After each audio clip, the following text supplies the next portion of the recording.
Olá pessoal, na aula de hoje nós vamos estudar o Instituto da Emancipação. Só recordando, é a aquisição da capacidade civil plena, que é a capacidade de direito que todo mundo adquire no nascimento com vida, com a capacidade de exercício que a maioria das pessoas adquirem aos 18 anos.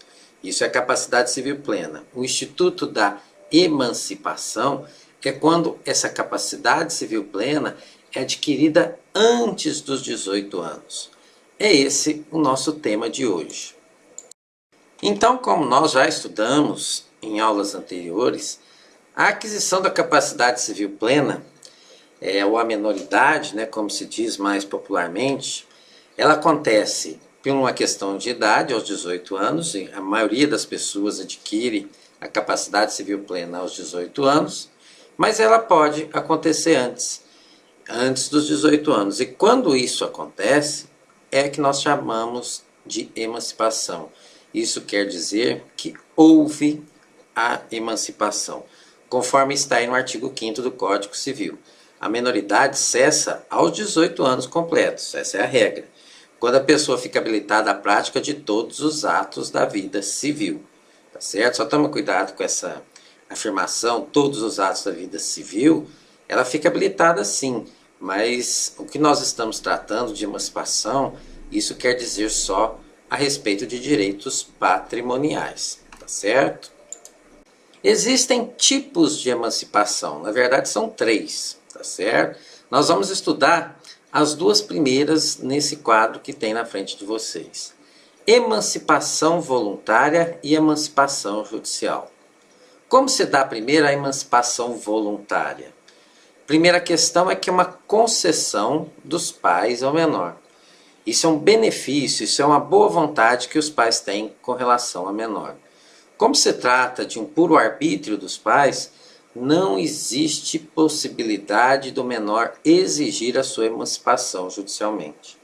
Não confundam quando nós estivermos falando com emancipação judicial com a possibilidade de um filho exigir que os pais o emancipem. Ele não tem esse direito. Então, como se trata de uma concessão, é uma boa vontade dos pais para com seus filhos. Se eles quiserem emancipar, muito bom. Se eles não quiserem emancipar, o filho não vai ser emancipado e ponto final. Não tem discussão a respeito disso.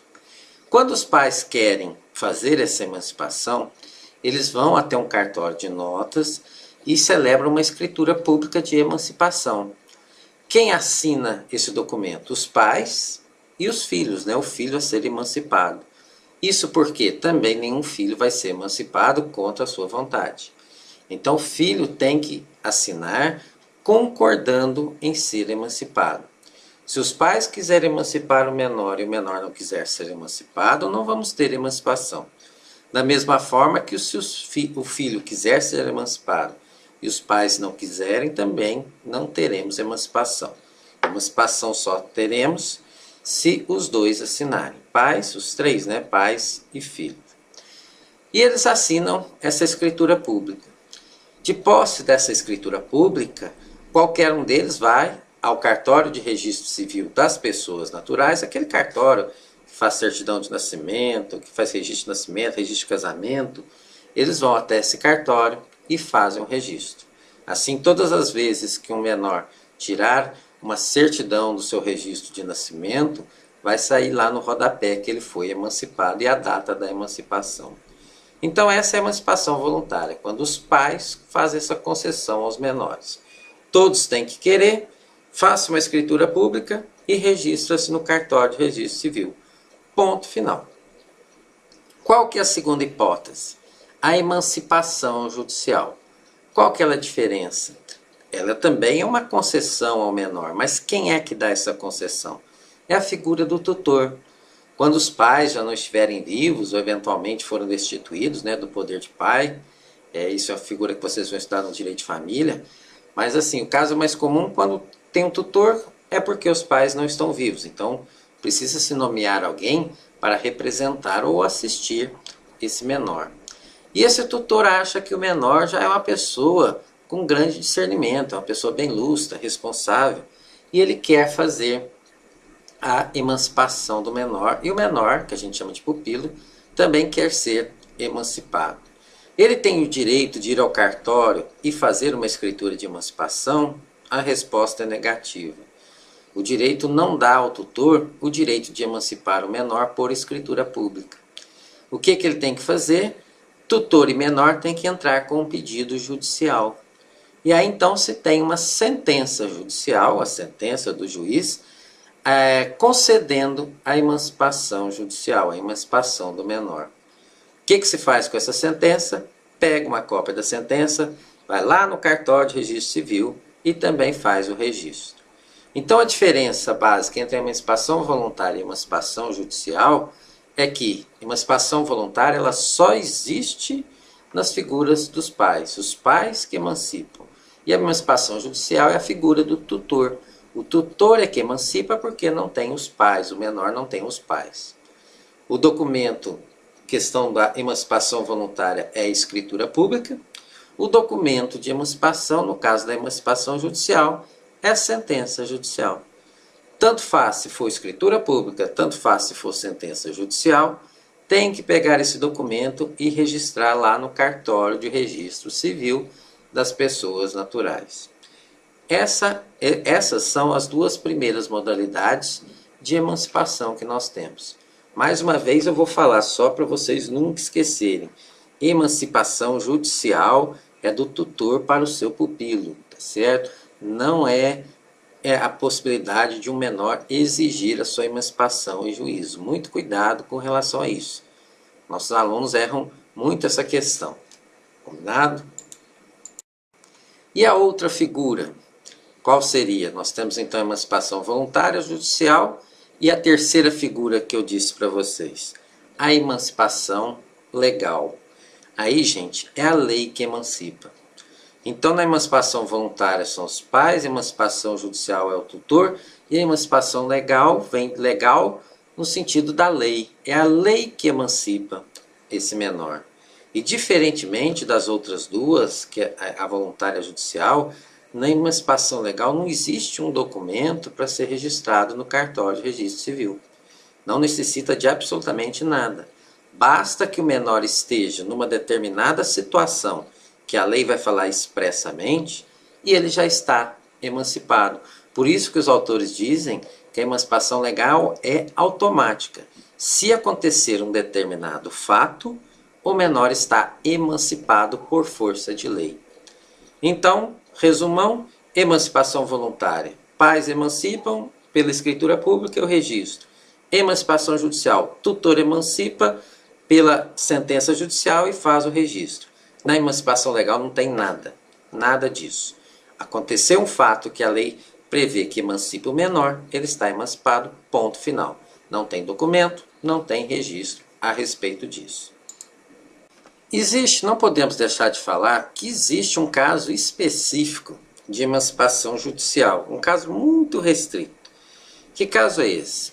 Quando pai e mãe não se entendem sobre a emancipação do filho. Então, vamos imaginar que o pai queira emancipar e a mãe não queira, ou a mãe quer emancipar e o pai não queira. O que se faz nessa hipótese? Entra-se com pedido judicial também de emancipação. Então, assim, existe essa possibilidade, é um caso muito restrito de emancipação judicial por desacordo entre os pais. Aí a mãe, né, entra com processo, ou o pai, e prova que o outro não quer emancipar por uma questão de birra, uma questão que não tem fundamento. Tá certo? Então, existe essa questão bem específica de emancipação também judicial ao lado da emancipação do tutor. Mas ela, inclusive, muitas vezes ela é esquecida pelos autores que falam que o tutor é o único caso de emancipação judicial. Acaba sendo mesmo, mas eventualmente, por uma questão de briga entre pai e mãe, são questões também, isso vem lá do direito de família, pode haver essa decisão judicial sobre a emancipação ou não do menor em virtude de um desacordo entre pai e mãe. Certo? Então, só para deixar constado que existe essa possibilidade. Agora nós temos então que estudar quais são esses casos, né, que a lei emancipa. Que a emancipação voluntária e judicial eu já conheço, mas quais são esses casos que a lei emancipa? O caso mais famoso que nós temos é a questão do casamento. Uma vez que o jovem se casa, só pelo fato dele ter se casado, ele já emancipa. No Brasil, nós temos uma que se diz idade núbil, né? Qual a idade que o jovem pode casar? A partir de quantos anos? 16 anos é a regra. Isso quer dizer que nenhum jovem menor de que 16 anos pode casar? Nós temos, na verdade, pessoal, uma situação que quando vocês forem estudar direito de família, os professores de vocês vão criticar muito. Mas é a possibilidade do juiz autorizar o casamento de um menor de 16 anos, um jovem de 15, uma jovem de 15, 14 anos, pelo fato dela estar grávida. E aí acontece o seguinte, a jovem engravida, a partir dos 16 anos, o pai precisa concordar com o casamento. Ele vai lá, nós já até falamos no processo de habilitação, e vai lá e se manifesta a favor do casamento, que ele não tem nada contra o casamento. Se o jovem é menor de 16 anos, se a jovem é menor de 16 anos, nem que ela queira e o pai queiram, ela não pode casar.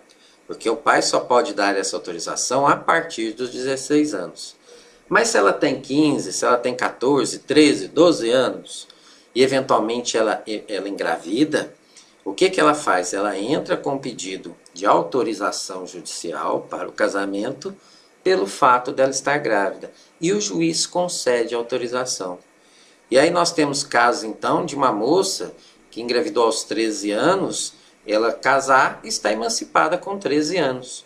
E o difícil disso é que mesmo se ela se divorciar, nós vamos até falar isso mais para frente, ela continua sendo emancipada. Por quê? Existe um princípio da emancipação que diz o seguinte, uma vez emancipado, emancipado para sempre.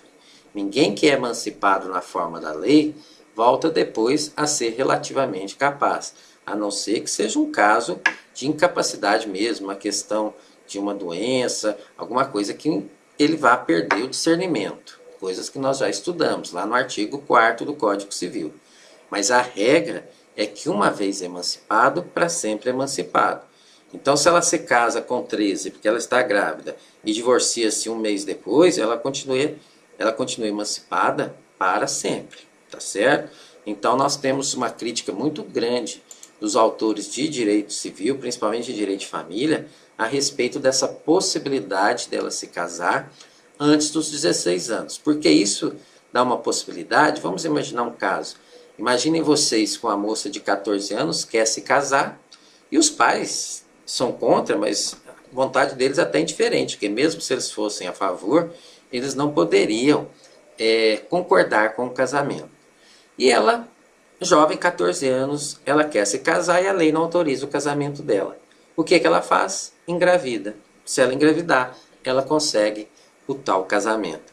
Então, numa interpretação nesse sentido, a gente está até induzindo jovens de 14, 15 anos que queiram casar a engravidar muito cedo.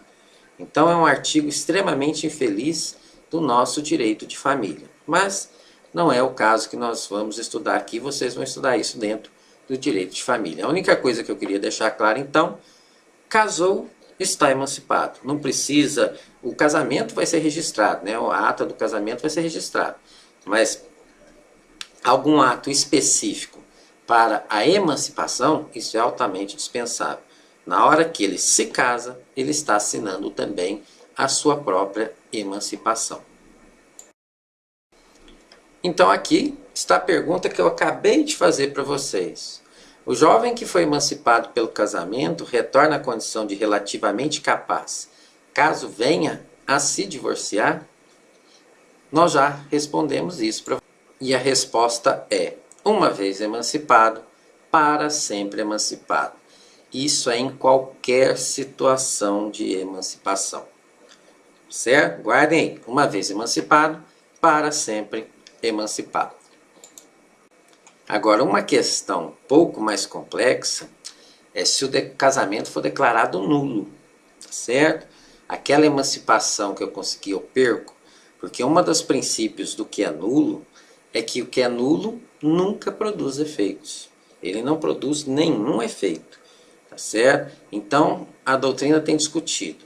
O caso de um casamento que for declarado nulo, aquele jovem ou aquela jovem que foram emancipados pelo casamento, eles perdem a emancipação, já que o que é nulo não pode produzir efeitos? Essa é uma questãozinha complicada de explicar para vocês, porque ela envolve alguns conceitos lá do direito de família, principalmente uma figura chamada casamento putativo.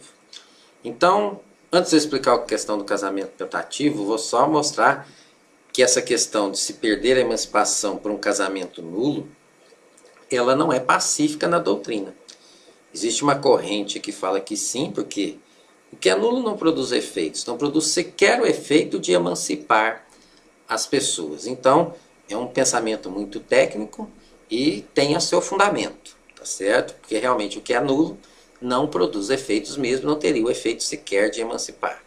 Mas nós temos uma segunda corrente que tem dois argumentos bastante importantes, que eles dizem o seguinte: primeiro, que é necessário ter segurança nos negócios jurídicos. Se eu tive um jovem que foi emancipado pelo casamento, que quer fazer um contrato, até fez um contrato, ele me vendeu a casa dele, e uma hora ele deixa de ser emancipado, esse contrato que eu fiz com ele pode ser invalidado pela justiça.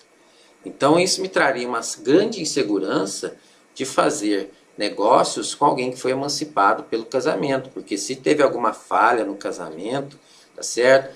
E se esse casamento for declarado nulo por um vício insanável, aí o que acontece? Eu tenho que devolver o imóvel para ele, será que ele tem o dinheiro para me ressarcir? Então eu entro num buraco grande, tá certo? Num problema bem grande. E o segundo fundamento a respeito da questão do casamento nulo é que lá no direito de família existe uma figura que eu vou explicar muito rapidamente, assim, nem vou aprofundar, chamada casamento putativo. O que é isso? Vamos imaginar que no casamento eu tenho uma pessoa que está inocente e outra pessoa que está de má fé.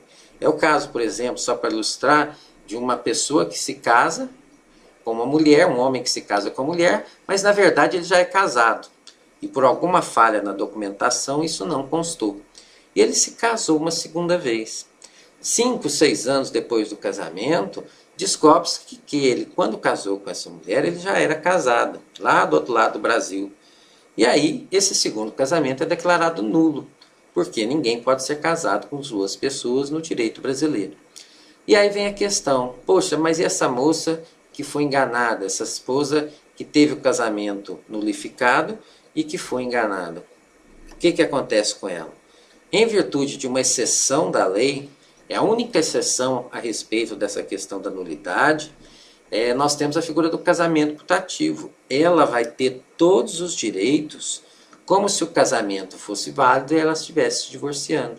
Ela tem direito a manter o nome do marido, ela tem o direito, aquele já não é marido, né? Ela tem direito à pensão alimentícia, ela tem direito a dividir os bens. Então ela tem todos os direitos de uma esposa comum, como se o casamento fosse válido. E aí a gente tem uma questão interessante que vocês podem pensar, falar, Roberto, mas eu tenho aí um casamento que é válido para um e para o outro não é válido? É exatamente isso, tá certo? Isso não é nada complicado, mas vocês vão compreender isso melhor dentro do estudo do direito de família. Então, existe em matéria de casamento, existe essa questão do casamento putativo. Então aquela pessoa de boa fé, ela tem todos os benefícios como se o casamento fosse válido. É a única exceção que nós temos em todo o direito de algo nulo que produz efeitos. Então, como se tem essa possibilidade, esses autores dizem que um dos efeitos desse casamento é emancipar. E essa pessoa não teria a perda da emancipação em virtude de efeitos do casamento putativo. Embora nós temos grandes autores defendendo as duas correntes, eu acho, assim, por uma questão de coerência, que a segunda corrente é a mais correta, tá certo? Então, uma pessoa, mesmo que tenha o casamento declarado nulo, por efeitos desse casamento putativo, ela não só não se desfaz dos negócios que ela fez, mas ela também continua emancipada. Então, essa regra de que uma vez emancipado, para sempre emancipado, não sofre exceções, no meu ponto de ver, nem nessa questão do casamento que foi declarado nulo. Se não ficou claro, vocês já sabem, escrevam aí que eu respondo rapidinho isso para vocês. Vamos ver outro caso, então, de emancipação por força da lei, que não precisa de documento, não precisa de registro, não precisa de nada. É a figura que hoje é só teórica do exercício do emprego público efetivo. Então, toda pessoa, né, todo jovem, 16, 17 anos, que passarem um concurso e for nomeado, começar a exercer o emprego público efetivo, tá certo? Também não pode ser um emprego temporário, mesmo que seja público, nós estamos falando de emprego público e que seja efetivo, que seja definitivo, ele está emancipado, tá certo? Então, a única coisa que eu falo para vocês é o seguinte: por que eu disse que isso aqui hoje é só teórico? Porque a Lei 8.112 de 90, no seu artigo 5º, diz que um dos requisitos básicos para se adentrar, se ser investido em um cargo público, é ter 18 anos completos. Então, ninguém que tenha menos de 18 anos, mesmo que esteja emancipado, assume um cargo público efetivo, desde 1990. Então, essa questão, apesar do Código Civil ser posterior, nosso Código Civil é de 2002, entrou em vigência em 2003, na verdade, apesar disso, o que nós temos para falar é que essa hipótese do artigo 5º, inciso 3º do Código Civil, ela é uma hipótese meramente teórica. Isso não acontece na prática. Isso também não quer dizer que um jovem de 16 ou 17 anos não possa prestar um concurso público. Lógico que pode. O que importa é o momento que ele for investido no cargo. Então ele pode prestar um concurso com 16 anos, ficar numa lista de reserva e ter 18 anos quando ele for chamado para ser investido no cargo, sem problema nenhum. Tá certo? Está tudo dentro da lei. A preocupação da lei é só quando ele vai ser investido no cargo público. Ali ele tem que ter os 18 anos. Então, essa questão dele ser emancipado quando ele for investido em cargo público, isso é mera teoria hoje, tá certo? Mas ainda está no nosso Código Civil brasileiro. Mais um casinho que nós temos: a questão da colação de grau em curso de ensino superior. Todo jovem que consegue, eu sei que isso é raríssimo, mas isso existe, tá certo? Isso já existiu no Brasil e já existiu fora do Brasil. Então são casos raríssimos, mas existem. Então toda pessoa que cola grau num curso de ensino superior reconhecido pelo MEC, ele realmente está emancipado. Então é um caso, mais um caso que nós temos de emancipação da lei. Colou o grau, emancipou. Olha só, pessoal, principalmente para quem vai prestar concurso.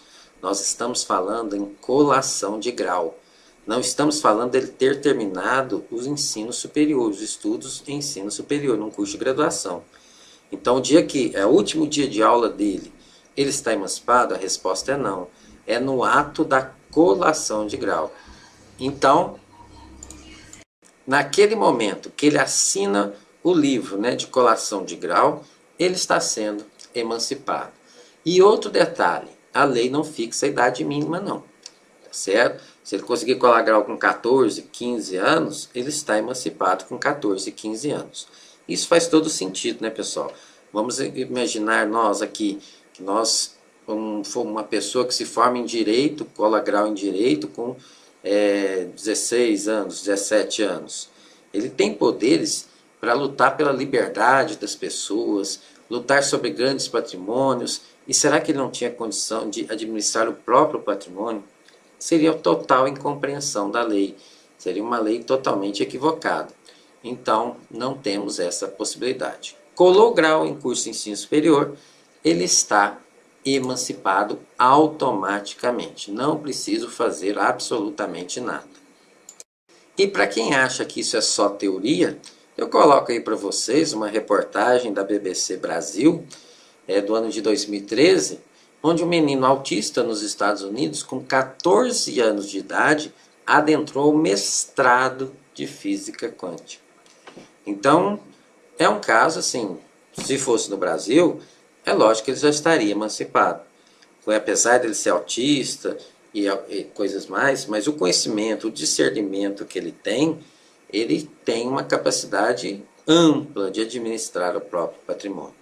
Então, coloco essa reportagem aqui só para vocês verem que essas coisas acontecem, tá certo? É raro, mas isso acontece. Seja fora do Brasil, e nós temos casos no Brasil também, É só fazer uma pesquisa aí pela internet que vocês vão encontrar.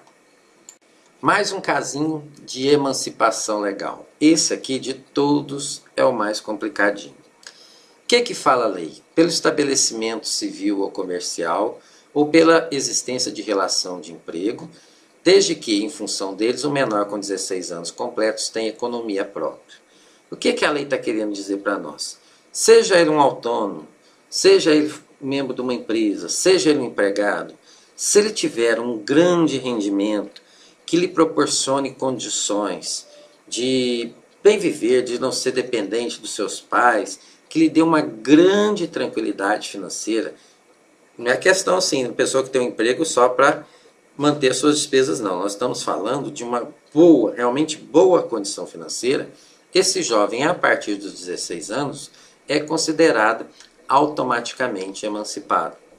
Isso é muito fácil quando a gente pensa em cantores, né, 16, 17 anos, que fazem muito sucesso na mídia, atores de TV, famosos atores mirins da televisão, que ganham muito dinheiro, os esportistas, né, quem não sabe citar o nome de um jovem de 16 ou 17 anos, que com futebol adquiriu uma independência financeira absurda, já ganha milhões de reais por ano. Então, para essas pessoas, isso é muito fácil.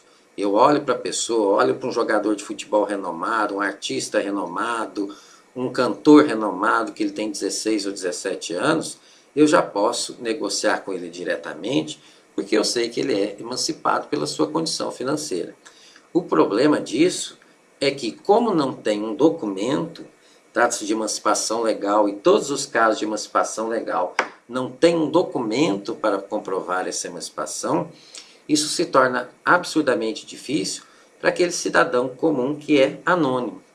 Certo? Imagina que um jovem chegue para mim hoje e queira falar assim, olha, eu tenho uma loja, eu já ganho muito dinheiro, eu queria te vender um carro, queria te vender uma casa.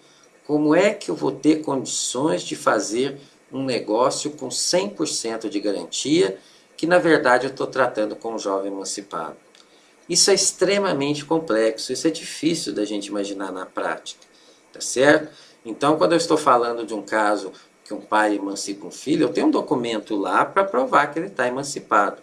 Agora, se eu estou falando de um caso que um jovem chega para mim e me fala sobre a condição financeira dele, eu acreditar nisso para achar que ele é emancipado é extremamente perigoso. Muitas vezes eu estaria fazendo negócios jurídicos, né, contratos com esse jovem, mas numa grande dúvida, num grande risco disso ser invalidado posteriormente. Tá certo? Se ele tiver até um emprego, tudo bem, um emprego a gente vê um olerite, vamos supor que ele já tem um emprego, que ele ganha 7, 8, 10 salários mínimos, né? Então a coisa até já muda de figura. Mas assim, sem um documento, acreditar só na palavra da pessoa, ela dizer que ela tem uma boa condição financeira, então realmente, pessoal, isso aqui é extremamente complicado. Tá certo? Acho que vocês compreenderam a minha ideia. Só para encerrarmos, então, existe uma outra possibilidade de emancipação legal. Tá certo? É a questão do menor que presta o serviço militar. Então, para efeitos do serviço militar, a incapacidade civil desse menor, ela vai encerrar no dia que ele efetivamente começar a prestar o serviço militar, e ele deve ter já 17 anos. Porque o serviço militar obrigatório é aos 18, você é convocado aos 17. Então, se você começou a prestar esse serviço militar com 17 anos, você está emancipado. Isso é uma lei de 1964. Tá certo? Então, existe essa outra possibilidade que está fora do Código Civil. Espero ter sido claro nessas questões de emancipação voluntária, emancipação legal e emancipação judicial. Se tiverem alguma outra dúvida, é só me perguntar. Combinado?